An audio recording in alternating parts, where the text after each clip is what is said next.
حضرت تھانوی فرماتے ہیں رحمۃ اللہ علیہ کہ کافر امید پر ہے اور مومن خطرے میں ہے. مومن خطرے میں ہے. مومن خطرے میں ہے. خدا نہ کرے کوئی جملہ کوئی زبان سے ایسا نکل جائے کہ پچھلا سب کیا ہو برباد ہو جائے. یہی وحی میں آج کل آتا کہ یہی وحی ہے. سامنے بیٹھ کر قرآن لکھنے والے صحابی اس امتحان میں ناکام ہو گئے. میں ایمان بالغیب کی اچھی مثال دے رہا آپ کو. ایمان بالغیب کی اچھی مثال دے رہا ہوں. یہ وہ آپ کے صحابی ہیں جو آپ پر ایمان لا چکے، آپ سے محبت کرتے ہیں، آپ کے پاس بیٹھ کر وحی لکھتے ہیں، آپ کا ان پر اعتماد ہے کہ ہاں یہ پڑھا لکھا آدمی ہے، معتمد ہے، قرآن اس سے لکھوایا جائے. میں بہت اچھی مثال دے رہا ہوں. اللہ نے امتحان لیا کہ وحی تو لکھتے ہیں یہ، ان کو وحی کے وحی ہونے پر کتنا یقین ہے. وحی کے وحی ہونے پر بہت اچھی مثال دے رہا ہوں. ان کو وحی کے وحی ہونے پر کتنا یقین ہے. آج 15 سال کے بعد اگر آپ کسی 12 سال کے بچے کو کہیں کہ یہ قرآن کی آیت نہیں، وہ کہے گا نہیں قرآن کی آیت ہے، پورا قرآن کا حافظ ہے. 12 سال کا بچہ وہ چیخ اٹھے گا نہیں جی آپ انکار مت کریں، یہ قرآن کی آیت ہے. تو جو صحابی آپ کے پاس بیٹھ کر وحی لکھ رہے ہیں اور آپ کی حالت و کیفیت کو دیکھ رہے ہیں، آپ کی صحبت میں ہیں، ان کا کتنا ایمان ہوگا قرآن پر. اللہ نے امتحان لیا. انہوں نے ایک آیت کا انکار، صرف 2 لفظ انکار کر دیا. چھوٹی سی آیت کا انکار کیا اور یہ اسلام سے پھر گئے. ان کے مقابلے میں ایک ایسا مشرک،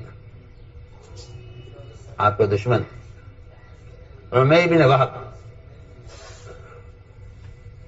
مکہ مکرمہ سے چلے مشورہ کر کے کافروں سے اور انہیں خوشخبری دے کر انہیں مطمئن کر کے کہ میں نے طے کر لیا ہے کہ میں جاتے محمد صلی اللہ علیہ وسلم کو قتل کر دوں گا اور ابھی تمہارے پاس خوشخبری آ جائے گی. وہاں سے 6 آدمیوں نے بیٹھ کر مشورہ کیا حکیم میں اور یہ طے کیا آپس میں کہ کسی کافر کو بھی بتلانا نہیں ہے ہمارا کیا ارادہ ہے. بات پھیل جائے گی، تم کسی کو خبر نہ کرو، خاموشی سے جاؤ. آپس میں ان سب نے مل کر طے کیا 6 آدمیوں نے کہ ہم 6 کے علاوہ کسی کو اس کا پتہ نہیں چلے گا. عمر بن وہب کو تیار کیا، انہوں نے غلام سے تلوار تیز کرائی اور یہاں سے یہ عمر بن وہب آپ صلی اللہ علیہ وسلم کے قتل کے ارادے سے سیدھا مدینہ پہنچے، تلوار گلے میں لٹکی ہوئی. حضرت عمر رضی اللہ عنہ دیکھ لیا عمر آیا. میں 2 مثالیں میں آپ دینا چاہتا ہوں. ایک مثال میں نے ان صحابی کی دی ہے جو وحی لکھنے والے ہیں، جن کا پورا یقین ایمان ہے وحی پر. ادھر ان کا کیا ہوا. ادھر یہ مکے کا ایک ضدی کافر، آپ کا دشمن، تلوار تیز کرا کر یہاں سے روانہ ہوا. تو تمہارا سمجھ گیا کہ اس کا ارادہ اچھا نہیں لگ رہا ہے. اس کی آنکھوں سے معلوم ہوتا ہے کہ اس کا ارادہ آپ صلی اللہ علیہ وسلم کے ساتھ برا ارادہ ہے. حضرت عمر نے پکڑ لیا اس کو اور ساتھیوں سے کہا، صحابہ سے، کہ جا کر بیٹھ جاؤ اللہ کے نبی کے پاس. اس کو قریب بیٹھنے کی جگہ نہ ملے، یہ دور بیٹھے آپ سے، اس کا ہاتھ نہ پہنچے آپ تک. سامنے عمر رضی اللہ تعالیٰ عنہ مسجد کے دروازے کے سامنے اس کا گریبان اس کی تلوار کے ساتھ پکڑے ہوئے تھے. اب میں عمر اس کے گریبان چھوڑو. فرمایا عمر یہاں آؤ میرے پاس. صحابوں کو پیچھے ہٹایا آپ نے، ان کو آگے بٹھایا. عمر یہاں بیٹھو میرے پاس. کیسے آنا ہوا؟ میں نے کہا جی میں تو اپنے بھائی کو لینے کے لیے آیا ہوں. فرمایا نہیں عمر سچ بتلاؤ کیسے آنا ہوا. اجی میں کہہ تو رہا ہوں اپنے بھائی کو لینے آیا ہوں. فرمایا عمر یہ بتلاؤ تم نے حکیم میں بیٹھ کے 6 آدمیوں کے ساتھ کیا مشورہ کیا؟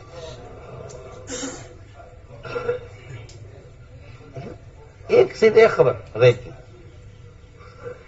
غیب کی ایک خبر ایک کافر کو دی جا رہی ہے اور غیب پر ایمان لانے والے کے لیے ایک خبر اس کی زبان پر قرآن کا ٹکڑا آپ نے جاری کر دیا. اللہ نے عمر بن وہب نے جیسے آپ کی زبان سے یہ سنا کہ عمیر سچ بتاؤ تم نے فلاں فلاں فلاں فلاں 6 آدمی حتیم میں تم بیٹھے تھے، تم نے آپس میں فیصلہ کیا تھا کہ اس بات کی کسی کو خبر نہیں ہوگی اور جاتے ہی میں محمد صلی اللہ علیہ وسلم پر حملہ کر دوں گا، تم اس ارادے سے نہیں آئے ہو؟ ہم نے اتنا جملہ سنا اور سنتے ہی یہ کہا کہ میں آج کی بات سن کر اب تک میں نے آپ کی جتنے وحی کو جھٹلایا ہے میں سب پر ایمان لاتا ہوں اور میں گواہی دوں گا آپ اللہ کے رسول۔ آپ سنیے بالکل۔ اب میں نے 2 مثالیں عرض کی ہیں ایمان بالغیب کی۔ ایک سڑا ہوا کافر آپ کے قدر کے ارادے سے آنے والا، وہ ایک خبر کا یقین کر کے پچھلی ساری وحی کی تصدیق کر رہا ہے، آج تک آپ نے جو کچھ خبریں تھیں میں سب پر ایمان لاتا ہوں۔ اور ایک صحابی ایمان والے ایک جملہ زبان میں اللہ نے جاری کر دیا، اگر یہ کہہ دیتے کہ نہیں جی یہ وحی تو آپ پر ہی آتی ہے، ہماری زبان پر اگر یہ جملہ جاری ہوا ہے تو ہمارے امتحان کے لیے ہوا ہے، وحی آپ پر آتی ہے، میں نے کہا نہیں آپ پر کوئی وحی نہیں آتی، جس کی بات اچھی لگتی ہے لکھوا دیتے۔ یہ صحابی مرتد ہوئے اور وہ کافر ایمان لایا۔ میں آپ کو ایمان بالغیب کی یہ 2 مثالیں آپ سے عرض کرتا ہوں۔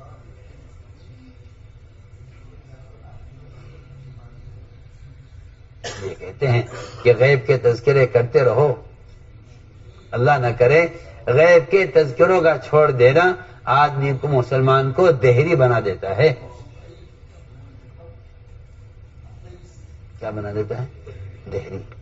جی دہری کسے کہتے ہیں؟ دہری اسے کہتے ہیں جو کہتا ہے کہ بھائی کائنات کا نظام کائنات سے چل رہا ہے،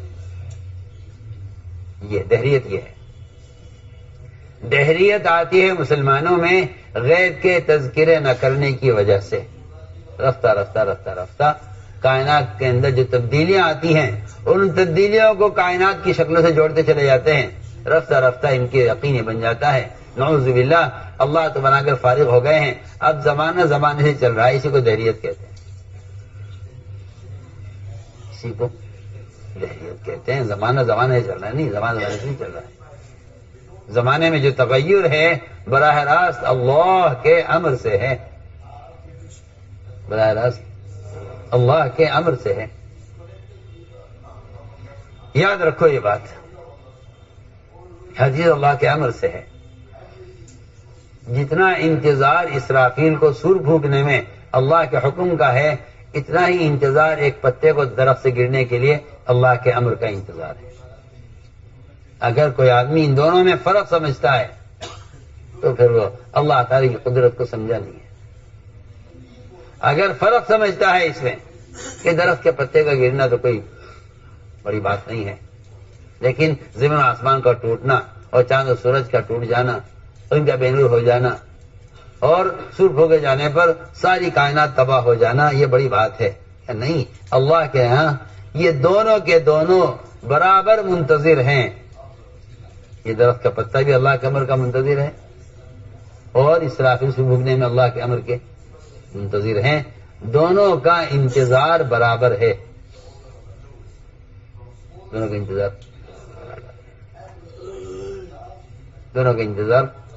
دونوں کا انتظار کرنا برابر ہے، اس پتے کا درخت سے گرنا اور اسرافیل کا سور پھونکنا۔ اگر کوئی سمجھتا ہے کہ اس میں فرق ہے تو اس کے ایمان میں فرق ہے، میں سیدھی سیدھی بات آپ سے عرض کرتا ہوں، اس کے ایمان میں فرق ہے۔ یہ خیال کرے کہ نہیں درخت کا پتا تو کبھی بھی گر جائے گا، یا یہ خیال کرے کہ اللہ کا امر اس کے لیے تو چھوٹا ہے اسرافیل کے لیے بڑا ہے، یہ بھی خیال ذہن سے نکال دینا چاہیے۔ فرماتے تھے جتنا ایک چیونٹی جتنی محتاج ہے جبرائیل بھی اتنا ہی محتاج ہے۔ یہ نہیں کہہ سکتے کہ جبرائیل کا محتاج کی کم ہے، اس کی طاقت زیادہ ہے، اور جبرائیل کی اور چیونٹی کی محتاجگی زیادہ ہے، اس کی طاقت کم ہے، بالکل نہیں۔ کہ اللہ کے مقابلے میں جبرائیل اور چیونٹی ان دونوں کی محتاجگی برابر ہے۔ جتنا ضعف ایک چیونٹی میں ہے اتنا ضعف جبرائیل میں ہے، پکی بات ہے۔ اس کے لیے میں نے عرض کیا تھا کہ یہ مثالیں ہیں ایمان بالغیب کی، مثالیں ہیں ایمان بالغیب۔ پہلے جو خبر نبی دے رہے ہیں اس خبر پر ایمان لاؤ۔ اس لیے آپ صلی اللہ علیہ وسلم کسی مشرک سے بھی وعدہ کرنے میں یہ نہیں سوچ رہے کہ یہ کیا سمجھے گا بیچارہ، ابھی تو یہ کلمہ بھی نہیں پڑھا اس نے، ابھی تو امام بھی لایا۔ آپ صلی اللہ علیہ وسلم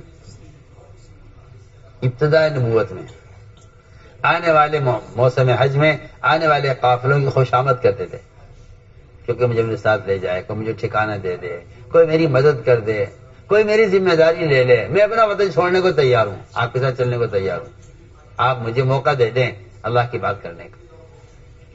کوئی آپ کو نہ ساتھ لے جاتا تھا نہ آپ سے کوئی۔ آپ کا گزر ہوا ایک بہت بڑے قبیلے پر، ایک بہت بڑا قبیلہ بکر بن وائل، یہ بڑا قبیلہ تھا، ان کی تعداد، انہوں نے کہا جی ہم تو لا تعداد، ریت کے ذرات کی طرح لا تعداد ہے۔ فرمایا پھر تو تمہارا بڑا دبدبہ ہوگا اور تمہاری بڑی حیثیت ہوگی اگر تم مجھے اپنے ساتھ لے چلو، تم مجھے اپنے ساتھ لے چلو تاکہ مجھے اللہ کی بات پہنچانے کا موقع مل جائے۔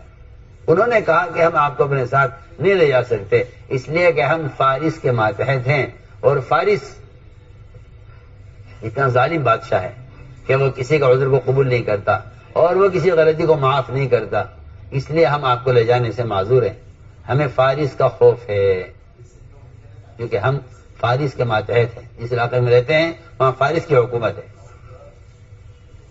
آپ سنیے آپ نے کیا فرمایا ان سے، آپ نے کیا فرمایا ان کافروں سے؟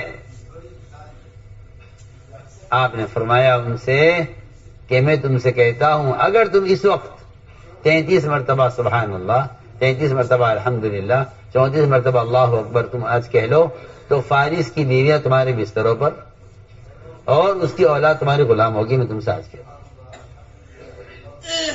اسے ابو لہب کہتے تھے سنو تو کیا کہہ رہے ہیں، سنو کیا کہہ رہے ہیں، یہاں ان کی بات کو سننے والا نہیں ہے۔